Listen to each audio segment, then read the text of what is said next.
Dalam upaya menciptakan ekosistem kendaraan listrik yang masif, PT PLN Persero siap mengoperasikan 104 SPKLU di 38 kota bagi pengguna kendaraan listrik.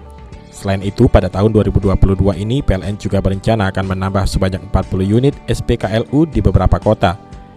PLN juga akan menyiapkan sebanyak 44 SPKLU Ultra Fast EV Charger dan 100 unit home charging untuk mendukung pelaksanaan KTT G20 dan dalam rencananya akan beroperasi pada Agustus 2022 nanti.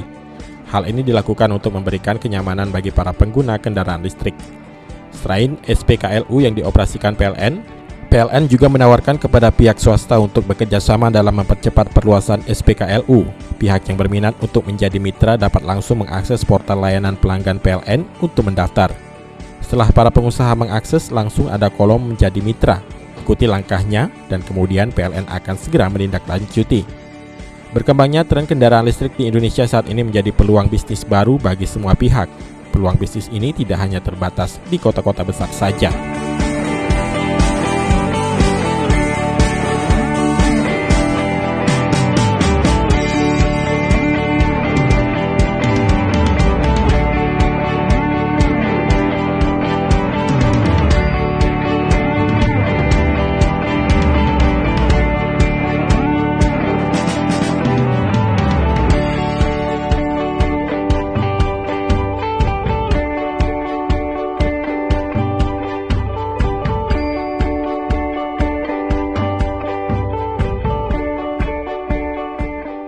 Susan Oktaria, PAL TV.